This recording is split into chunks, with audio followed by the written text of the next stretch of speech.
Seja muito bem-vindo, seja muito bem-vinda a mais uma edição do Echo Journal Club. Meu nome é Felipe, eu sou cardiologista e cardiografista e criador do Echo Descomplicado. E para esse projeto, eu estou aqui acompanhado da Bárbara. Olá, pessoal. Eu sou a Bárbara Linhares Van de Sick, sou cardiologista e cardiografista do Hospital Biocor Redditor, em Belo Horizonte, e sou criadora do podcast The EchoCast, que trazemos atualizações em cardiologia e ecocardiografia para vocês. Tenho certeza que, na nossa especialidade, sempre há algo que a gente pode aprender uns com os outros.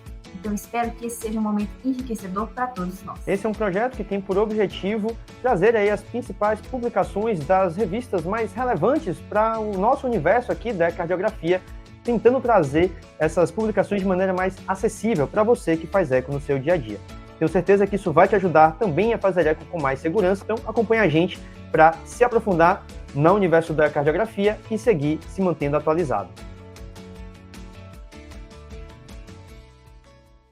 Muitos colegas ansiosos com isso em algumas aulas, porque a gente sabe que a avaliação da sincronia cardíaca, né, sincronia cardíaca e sincronia ventricular esquerda, ela tem, o ecocardiograma tem um papel nessa avaliação. A gente consegue, com o ecocardiograma, enxergar a dissincronia.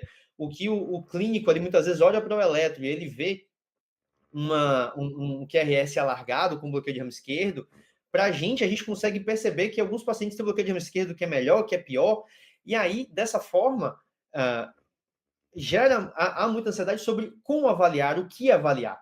E, na verdade, o ecocardiografista tem uma série de parâmetros que podem ser analisados, e a ideia é trazer para vocês esse trabalho recém-publicado aí no Jornal Europeu de Imagem Cardiovascular, que vai tocar aí um pouquinho botar o dedo nessa ferida aí do cardiografista que não avalia a avaliação da sincronia com o ecocardiograma, trazendo os resultados aí, essa é uma subanálise desse trabalho, que é o Level AT, que é um trabalho, basicamente, que foi publicado, deixa eu passar aqui, que foi publicado em 2022, cujo objetivo foi basicamente avaliar a diferença de performance, né, de resultado da correção da dissincronia por meio de duas técnicas. A já consagrada terapia de ressincronização cardíaca com estimulação biventricular, ou seja, um eletrodo no ventrículo direito e um eletrodo no ventrículo esquerdo, o ressincronizador clássico que a gente já possui, versus a estimulação, hoje chamada de estimulação fisiológica ou estimulação do sistema de condução, que é quando você coloca um único eletrodo no ventrículo direito, mas esse eletrodo estimulando a região ali do ramo esquerdo, ali do início do ramo esquerdo, né, antes da bifurcação das fibras que descem ali para os ventrículos, permitindo, assim, que você tenha uma estimulação fisiológica com um único eletrodo e seguindo, de fato, ali as vias de condução elétrica normais do coração, por assim dizer, né, fisiológicas.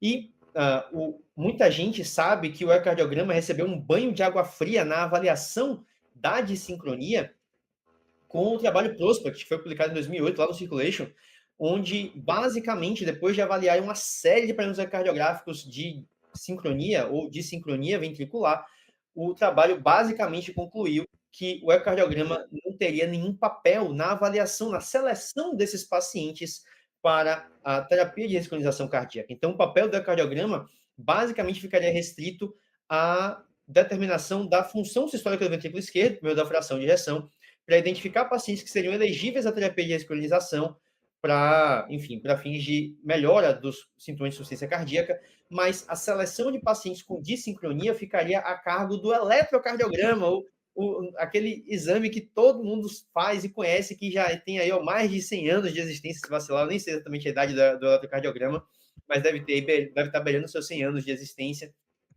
Então, uma técnica muito mais moderna do que o eletrocardiograma, saiu perdendo nesse caso, nessa avaliação. E essa teria sido a conclusão do Prospect, mas será que é isso mesmo? Será que o ecocardiograma não consegue discriminar esses pacientes, não tem nenhum papel na seleção, na melhor seleção desses pacientes? Ainda mais que a gente sabe que a gente tem um percentual de não respondedores aí que chega a 30%. Então, pensa aí que você ter a cada 10 pacientes, 3 que não vão responder uma terapia invasiva, com seus riscos de terapia invasiva e terapia cara. Então, vamos lá, vamos ver aqui o que esse trabalho de hoje traz para a gente acrescentando. Então, esse trabalho, como eu falei, é uma subanálise do Level AT, e aqui ele basicamente incluiu pacientes, né, com a estimulação biventricular, um total de 40 pacientes com estimulação biventricular e de 29 pacientes com estimulação do sistema de condução.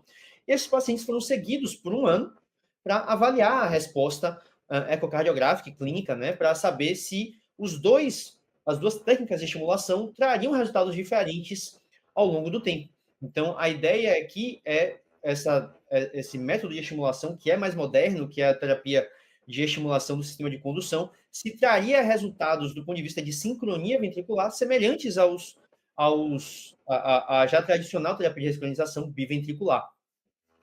E aí, do ponto de vista do que interessa para a gente, né, a avaliação ecocardiográfica de sincronia foi feita aí tanto na entrada do paciente no estudo, como 15 dias após o implante e com 6 e 12 meses, para que pudessem ser identificadas aí o impacto, principalmente em relação à resposta clínica cardiográfica em relação à pressão de ejeção, em relação ao volume ventricular, dentre outros parâmetros.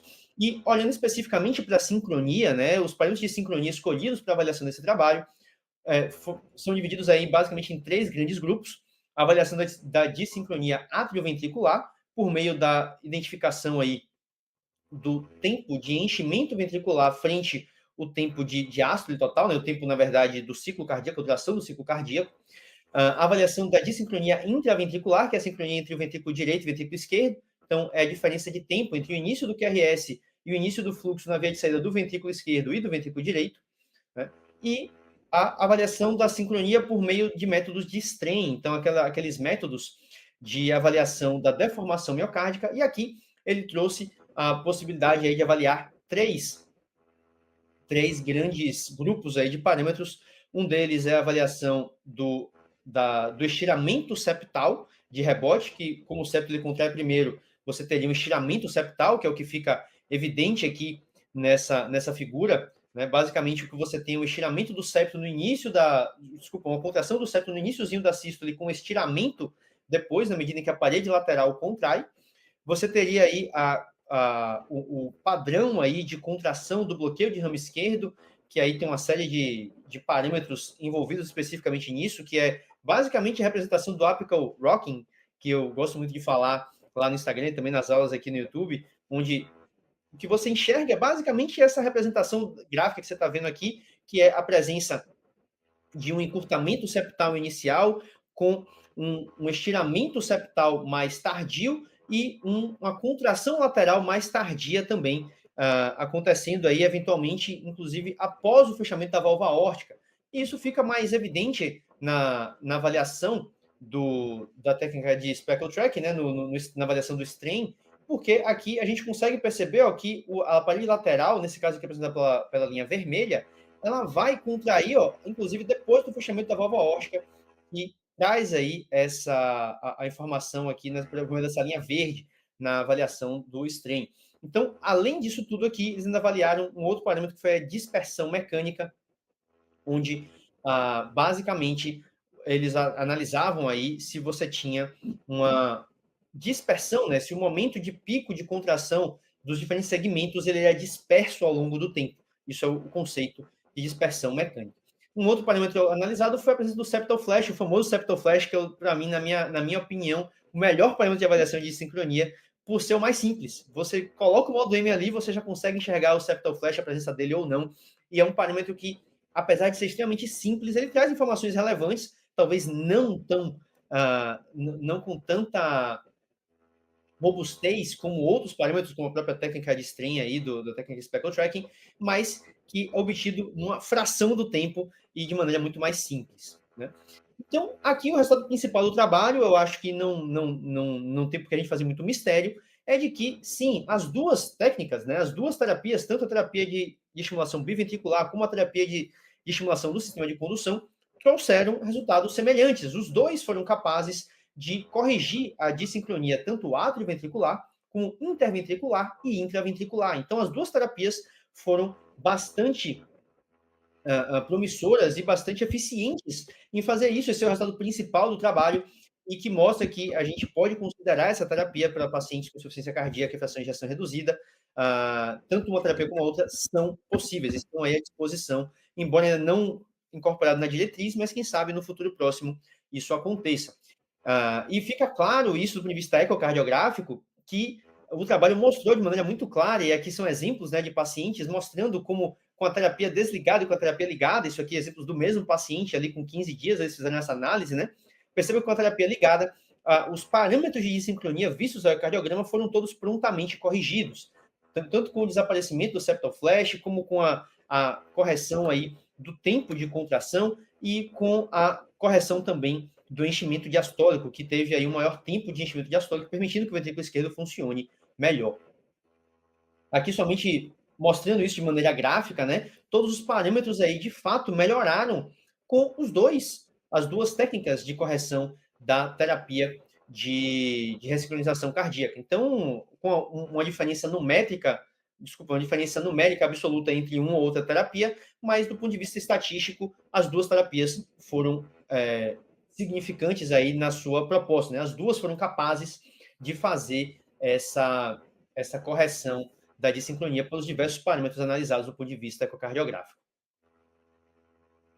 E essa correção da dissincronia do ponto de vista ecocardiográfico levou à resposta clínica, né? Então, a gente teve aí os pacientes que apresentaram, também com as duas técnicas de maneira muito semelhante, a melhora da fração de ejeção, uma queda no volume diastólico do ventrículo esquerdo, no volume sistólico do ventrículo esquerdo, então, no tamanho da cavidade ventricular no final da sístole, demonstrando a eficiência da contração, certo? E uma melhora no stream longitudinal global, que é uma outra medida de função ventricular, mas nesse caso aqui, ligada basicamente à deformação miocárdica, tá? Só que, será que os parâmetros ecocardiográficos foram capazes de predizer a resposta à terapia de ressincronização? E a gente observa aqui nessa tabela um resumo do que eles observaram, e os resultados não são muito animadores. Quando a gente olha aqui, por exemplo, que tem um parâmetro com 100% de sensibilidade, opa, maravilhoso, mas aí a especificidade foi de apenas 7%, que foi a diferença nos tempos de influxo aórtico, de efluxo, né, de contração aí mitral, aórtico e pulmonar, né, o fluxo na via de saída do ventrículo direito e do ventrículo esquerdo. Então, a gente vê que esse parâmetro teve uma especificidade muito baixa para poder determinar essa resposta ou não, apesar de uma grande sensibilidade. E aqui eu gosto sempre de destacar, né, mais uma vez, o septal flash, que é um parâmetro que é extremamente simples, de todos aí, na minha opinião, é o mais simples e mais fácil de todos ser obtido. Teve realmente uma sensibilidade baixa, com um valor preditivo negativo aí de 65%, então é algo relevante considerando a facilidade de obter esse parâmetro. Ele consegue trazer aí que se o seu paciente não tem o septal flash, ele tem 65% de chance de não responder à terapia. Então, esse é um dado que vale muito a pena a gente descrever no nosso dia a dia. Os parâmetros de strain, eles tiveram um bom resultado, né? E, de maneira geral, eles mostraram aí uma boa performance. Você vê que tanto a dispersão mecânica como o strain longitudinal global tiveram uma performance aí ok para avaliação, mas nenhum deles foi ótimo, nenhum deles foi excelente para poder dizer a gente que o paciente vai ou não responder à terapia. Então, de fato, o ecocardiograma ainda não ganhou essa força toda para auxiliar na seleção desses pacientes, não de maneira primária, mas eu acredito que esse trabalho mostra, e é mais um trabalho que mostra para a gente, né, que o eco ele consegue ali, de alguma maneira, melhorar ali a seleção e trazer indícios mais fortes ali, né, de que há uma dissincronia ventricular, e talvez levar o clínico ali a pensar na terapia de sincronização faça sentido para um paciente que tem realmente esses achados de sincronia. E aqui vale lembrar que esse é um trabalho muito pequeno, né? Um N muito pequeno para dizer realmente a resposta clínica. A gente teve uma taxa de resposta clínica nesse trabalho que foi acima de 80%, que é diferente do que a gente vê na prática, que é na casa dos 70%. Então, isso certamente interfere na performance desses parâmetros para fazer essa análise, mas, de qualquer forma, tá aí, são dados que a gente pode usar para ir aumentando o nosso conhecimento sobre esse assunto e, de repente, quem sabe, propor aí o papel de algum desses parâmetros na nossa prática diária. Para encerrar, o autor destaca aí que um dos parâmetros que permitiu aí uma melhor seleção desses pacientes foi o strain. E aqui, o strain longitudinal global, aquele mesmo do VE que a gente faz e que a Bárbara comentou, inclusive, na apresentação dela aí, esse mesmo strain, ele foi capaz de trazer aí uma modesta, pelo menos, aí, uma moderada capacidade de identificar pacientes que não vão responder à terapia. Ou seja, se o seu paciente fração de ejeção reduzida, menor do que 5%, contemplando para ele uma terapia de estabilização, mas esse paciente tem um estresse longitudinal global que é menor do que 7,1%, então o paciente tem uma probabilidade de resposta à terapia que é muito baixa. Né? Ele consegue ter com acessibilidade de 70%, 73%, e 78%. Esse paciente não teria uma boa resposta. De novo, é uma performance aí talvez moderada, modesta, mas é o que temos na cardiografia e é um dado que eu acho que vale a pena de trazer o nosso laudo para auxiliar o clínico a fazer a melhor seleção de terapia para aquele paciente, tá certo? Então, é isso aí. Esse foi o resultado final do trabalho, né? Aqui o resumo do trabalho, basicamente mostrando que ambas as terapias foram, de fato, capazes de fazer essa correção de dissincronia, pelo menos vista aos olhos do ecocardiograma, e que o esquerdo, ele foi aí, sem nem precisar recorrer a todas aquelas técnicas de avaliação de sincronia, mas o estresse longitudinal global, pura e simplesmente, foi o melhor parâmetro para identificar pacientes que têm um potencial de não responder à terapia, aqui nesse caso, quando menor do que, quando pior, né, do que 7,1%, para não falar de menor e maior, já que o sinal do stream sempre traz polêmica aí na hora de apresentar, tá certo? Então é isso aí, Bárbara, o que, é que você achou? Você quer comentar aí o trabalho? Qual a sua opinião?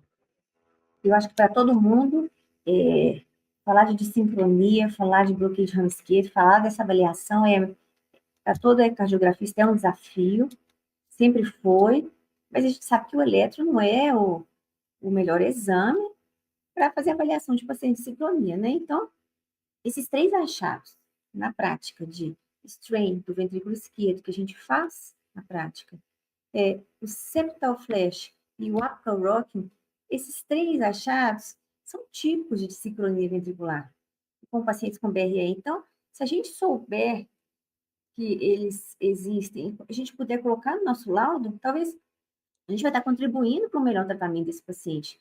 Embora nem todos os pacientes com BRE tenham essas alterações ao eco. Então, uma vez que a gente tem a oportunidade de identificar esses 3 são mais simples, e a gente vai mostrar para o E eu acho que esse é que é o ponto, que né? são respondedores, né? Eu acho que esse é que é o ponto, é que você não precisa de nenhuma técnica avançada na cardiografia para poder dizer isso. O apical rocking é basicamente a representação ao bidimensional de tudo que aquelas técnicas de strain estavam tentando ver ali, que é o encurtamento septal precoce com o estiramento da parede livre no início da sístole e tudo mais. Isso é o apical rocking visto aos olhos do strain. Só que se você não tem strain, isso não te impede de descrever o apical rocking, de mostrar que aquilo ali está presente, de mostrar que o septal flash está presente, e aí talvez o clínico possa, inclusive, recorrer aí a pedir para você mesmo, que se você tiver disponível, ou enviar esse paciente para um centro maior que tenha disponível aí a técnica de speckle tracking para avaliação do strain de todos aqueles parâmetros de sincronia, para que ele possa melhorar essa avaliação e refinar a seleção desse paciente para indicação de TRC ou não. Então, a gente, enquanto é cardiografista, eu acho que nossa função é, você viu o septal flash, você viu o apical rocking, descreva eles, não tem por que você não descrever, né? E isso vai, de alguma maneira, por mais que o eco não tenha hoje esse espaço todo, a gente não pode simplesmente aceitar que o eletrocardiograma seja melhor do que a gente, e a gente tem que fazer a nossa parte, que é mostrar ali, com o mínimo de parâmetros, que são esses dois, na minha opinião, que existe algum grau de sincronia, para pelo menos despertar isso na cabeça do clínico e, quem sabe, aí, indicar uma melhor terapia para aquele paciente. E que o eco tem protagonismo nisso, sim, né? Cada vez. E pode melhorar. Afirmar,